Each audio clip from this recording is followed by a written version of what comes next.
Good afternoon once again, everyone.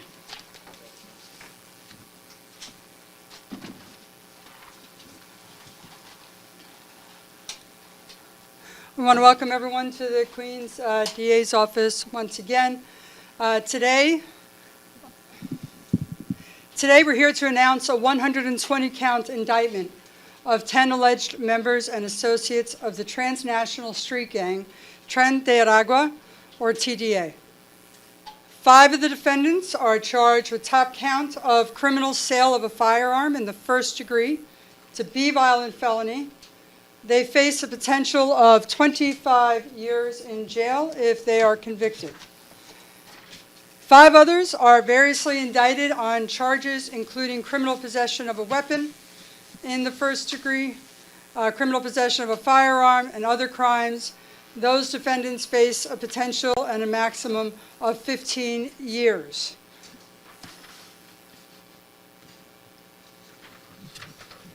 I'd like to take this moment to thank all of our law enforcement partners once again, including those in Texas and in Florida, for their diligence in tracking down and apprehending these individuals. Several of the indicted defendants are also indicted on charges of selling and possessing Tusi, a pink cocaine, a designer street drug that includes a mixture of ketamine and MDMA, or ecstasy. All 10 of them are charged with conspiracy to possess and sell illegal firearms in New York City.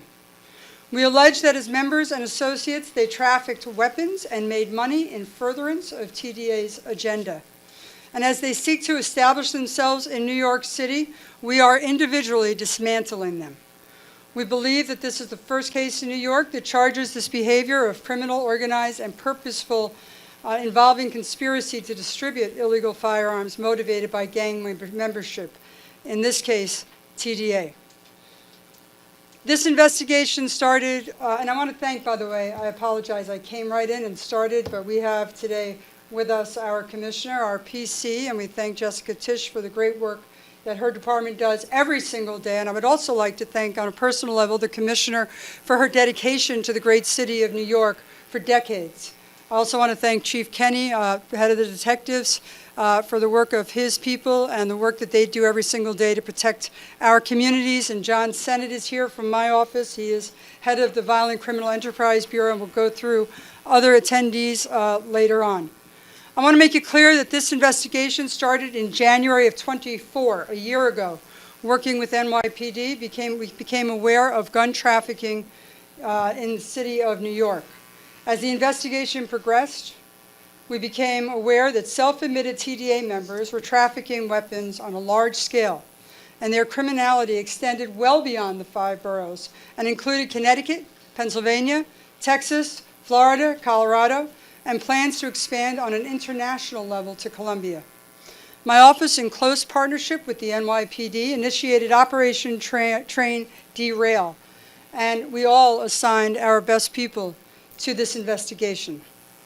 We learned that Defendant Blanco allegedly served as the hierarchical head of this clique. Defendant Meza acted as his second-in-command and reported directly to Blanco in matters relating to the trafficking of firearms.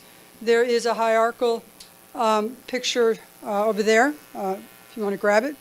According to this investigation, defendants Blanco and Meza are both Venezuelan nationalists who came to New York approximately 2 years ago and have since established a gun-running crew comprised of other nationals.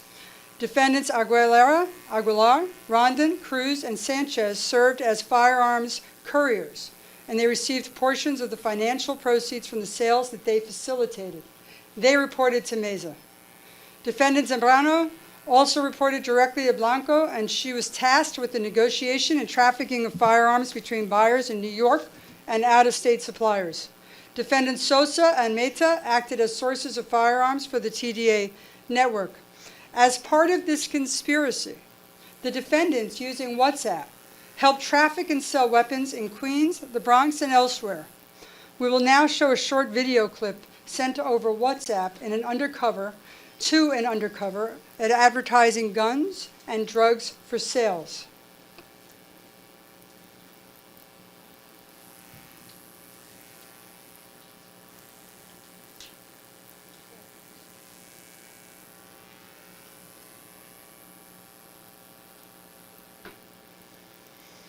That is an advertisement, ladies and gentlemen. During the course of this investigation and the subsequent arrest, we recovered 34 guns, including 4 semi-automatic pistols and 2 assault weapons, all of which are capable of untold harm in our communities. 30 of them were part of this indictment. There were at least 22 firearm transactions during the pendency of this case. This group was very open in its dealings. In one instance, the defendant transported an AR-15 wrapped in a black garbage bag for sale in the Bronx County. This buy occurred in the afternoon, 3:45 in the afternoon, in front of a residential building. 5 transactions between October 30th and December 10th occurred in the vicinity of the Target parking lot. Many of you know that parking lot on 20th Avenue in College Point. And by the way, all the sales there were between 1 and 3:30 in the afternoon. Sales at these locations also include 9 semi-automatic pistols and 30 grams of Tusi. All 22 firearm sales charged on this indictment occurred within the city. The going rate for an assault weapon, just so everyone is clear, is $2,500 to $2,800. Loaded and operable handguns sold between $1,200 and $1,800. This group was very entrepreneurial. They really made sure that this business was run like a clock. According to this indictment, they bought from friendly states, brought them here to sell. They stole firearms that were proceeds of burglaries and car break-ins from other states. They relied on use of rental vehicles to come up the iron pipeline and sell them to people in the city of New York. They were aware that they can make money in the city of New York, and they even discussed potentially smuggling them into Colombia. Due to the success of this investigation, those plans never came to fruition. There's a lot of uncertainty in the world today, but the mission of this office and the mission of NYPD remains very steady. We need to rid the borough and the city of guns. We need to rid the borough and the city of those that would bring the poison into our city and sell them to our children. They cause too much heartache in our communities, and I know, as I call on the police commissioner to say a few words, that she shares that sentiment, and she's working every single day to make sure we get the guns off the street. Commissioner Tisch.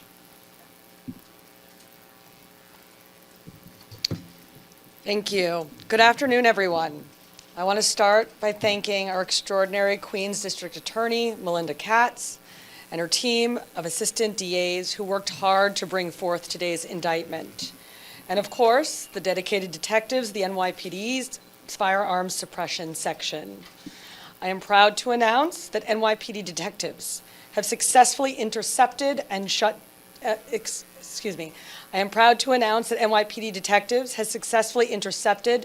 down a significant Tren de Aragua pipeline of guns into New York City. As part of this investigation, 8 Tren de Aragua gang members were arrested for criminal sale of firearms, and 2 additional members, who have also been indicted, remain outstanding. Rest assured, our warrant section and our regional fugitive task force are hot on the trail of the 2 outstanding individuals. As part of this investigation, NYPD detectives recovered 34 guns, including 2 ghost guns, one being an AR-15, and a Glock pistol modified to fire like a fully automatic machine gun. 6 of these weapons were reported stolen from other states across the country, including Colorado, Pennsylvania, and Texas. TDA is a dangerous transnational gang that has specialized in murder, trafficking, and mayhem. This comes on the heels of the NYPD's participation in yesterday morning's action with our federal partners that led to the Bronx arrest of Anderson, Zambrano, Pacheco for burglary and firearm possession, as well as kidnapping, extortion, and menacing. I want to be extremely clear. The NYPD will always work with our federal and our local partners to take down international gangs like TDA, who would wreak havoc on this city. Last week, we had a milestone of over 20,000 guns seized since Mayor Adams took office, and investigations like the one we are announcing today made that milestone possible.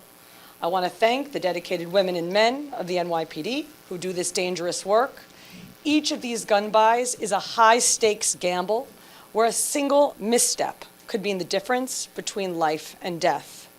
Their only protection is their wit, their training, and unseen backup ready to intervene at a moment's notice. Specifically, I want to commend Detective Vila and his entire team, especially the undercover detectives, for their work on this case, and to all the members of this department who make our city safer every day, thank you. Do you have anything to add, Chief? I'd like to ask Chief Kenny, please, to say a few words.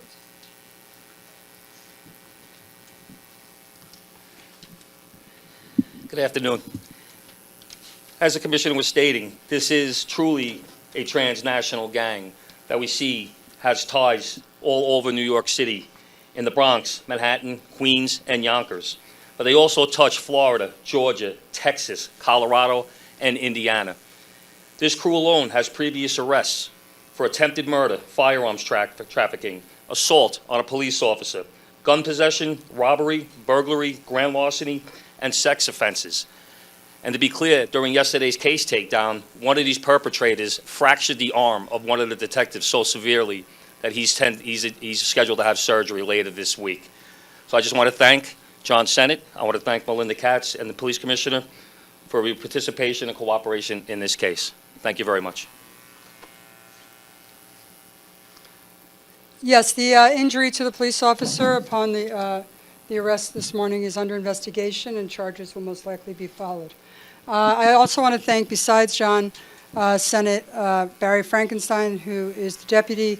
I want to thank Mr. Sanchez, Andre Sanchez, who is the lead ADA on this case. I would like to thank my chief assistant, Jennifer Nyberg, and Jerry Brave, who is the executive over investigations. This took a lot of work, guys. This is an arrest, an indictment that took over a year of investigation. We convened a special grand jury in order to make the presentation, in order to get the indictment. And I am very grateful that all of these guns are off the street today. We'll take questions on topic. Madam District Attorney, Darla Yep. Miles, WABC. What happens to these defendants today? Will they stand trial here in New York, or will they be taken into custody by ICE and deported based on the indictment? My job is to make sure that I get the guns off the street, and I hold people accountable who will sell them in my borough and in the city of New York. Three of them have been arraigned this morning in our court system. I'd like to thank Judge Vallone for the work that he did on that. Two of them are outstanding, as the commissioner said, and we are still looking for those two individuals. And the others are all in custody variously throughout Florida and Texas and New York. From my perspective, they will stay here, they will stand trial, and they will serve their time for bringing guns into my borough. For the commissioner, by morning, on the Bronx case, how long was that under investigation for? And then I just have some follow-ups, if I can, on that. So on the Bronx case, we have members of the NYPD assigned as TFOs as part of an HSI task force. And yesterday, they participated in executing an arrest warrant in the Bronx, as I described. But how long was that investigation? Do you know? He said that investigation itself was initiated by Homeland Security Investigations. We just participated in the apprehension. That arrest warrant was issued by a judge in Aurora, Colorado, and we assisted in the execution of that arrest warrant. Because there's an SDNY case as well. The SDNY case, they assisted in writing search warrants for electronics. And just for the commissioner, I just want to ask you about the effect of these ICE operations across the city. We're going to stay on topic for now, I just please, have- if I can. This was a takedown that took a year's work. We have dozens of guns off the street right now, and we are holding them accountable. That I'm getting to ask. I can wait till the end? If you can, that'd be great. Why don't we do it that way? Why don't you wait for the end if you want to go off topic? That would be great. Right now, we really want to make sure that this was really a gun trafficking case. And although we are also under federal and state law, it is my job to hold people accountable in the borough of Queens County, and it's my job to make sure that we indict those that would bring the guns in, that we prosecute them, and we get a conviction for them. And they serve the time that they need to serve. Can we source these guns? Are they some ghost guns or some real guns? What can you share with us about the evidence that we see before us? No, I can do it with you. Go ahead. Correct me if I'm wrong, everybody. This is a ghost gun. This is a renovated gun to be a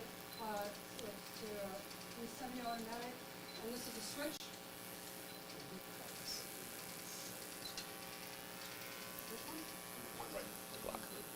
Oh, this is a switch, it needs to be an automatic. So it's one ghost gun, one renovated weapon, and an automatic. Jennifer with CBS, can you talk about the gun problem or the gun initiative here in New York City and how this is helping save lives? What's interesting to me is that we can actually count the number of arrests that are made, the number of indictments that are made, the number of prosecutions and convictions that we get. What we can never count is how many lives are saved because we got these guns off the street.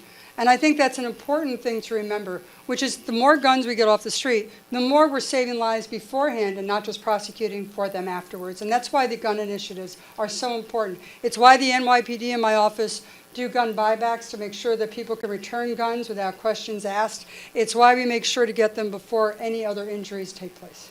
Can you tell us what kind of presence Tren de Aragua has here in New York City? This isn't the first time we're really hearing something about a takedown. We've heard about them nationally, but this is one takedown. Can we get the scope of what impact criminally and what kind of presence they have here in New York City? So currently, we have 67 documented members of TDA in New York, with an additional 27 members of Los Diablos 42, which is kind of the minor league for Tren de Aragua. We first started seeing the emergence of them when the migrant population started to come into New York around 2023, participated mostly in organized retail theft and in robberies where they utilized scooters to either forcibly steal or snatch cell phones. Follow up on that, can you guys confirm if they are working as a group in the entire country or they are individually committing crimes on the city? And the second question is if you guys can release the legal status of these people. As of right now, I'll answer the second question first. The legal status is that they entered the country illegally from the southern border, and they all 10 of these subjects are Venezuelan citizens. As far as the first question? If they are working as a group in the entire country, they are communicating each other, or they are individually. Very transient. They move from city to city. It seems that when they're wanted in one location, they move to the next. As we can see from yesterday's case takedown, this perpetrator was wanted for kidnapping in Aurora, Colorado, and eventually made his way to New York, where he was arrested for firearms possession and robbery. Can you clarify the 67, I'm sorry, quick follow-up. 67 in custody, 67 at large. 67 that have met our criteria, our NYPD very strict criteria, to be entered into our criminal group database. So are there more? Yes, there's more, but we've identified 67. District Attorney. To be clear, in this indictment, by the way, the individuals, Meza and Blanco, came in 23. And it was a conspiracy charge based on the TDA involvement as well. District Attorney. An infant was photographed on a bed of cash that was used in a gun buy. Yes. Could you describe to us how that infant was found and the welfare of that child? That's the search warrant. You want to go through it? You want me to? No. So we're not going to comment on a child. We will say that we had a search warrant for that house and a search warrant on a car. When the police went in to make the arrest, the child was there with Sanchez, and that's all I'm going to say about a child in this particular case. Chief Detectives, could you talk about more details about what happened to the officer, how he was injured? During the course of the apprehension, the perpetrator broke free from the officer and ran behind the door. As the officer was chasing him, his arm got stuck between the door and the door jamb, and the perpetrator slammed the door on his arm, fracturing it severely enough that he requires surgery. More on topic? Just so everybody knows, by the way, the 3 individuals that were arrested this morning were all remanded. Everyone in this indictment is in custody throughout the country except for 2 that we are still looking for. Is that it? Any more questions? Anything else on topic? So I actually, these weapons, were there any of them used in any shootings? I didn't read through. Have you been able to? So just based on the undercover nature of this investigation, these guns have not been fully traced yet. That will be part of our investigation going forward. Thanks, folks. If I can do off topic. Oh, You want to do that? We can do it. No, let's do it for everybody, 'cause we all have the same questions. So again, on the ICE operations, and just the effect that some of this is having here in the communities. I'm wondering if there's anything you're hearing from community members, immigrant communities. Is there concern from a law enforcement perspective that you could potentially lose cooperation from these individuals because they may be afraid to call 911? They may be afraid to deal with the police because they're afraid of revealing their status. We're being painfully clear on our intentions and our participation in these operations. We, the NYPD, are not participating in any civil enforcement of immigration laws. What we are participating in is investigations and operations involving criminals. All right? If you're a migrant in New York City, you can go about your life, no problem. But the minute you break the law, you become a criminal. Then you become our problem.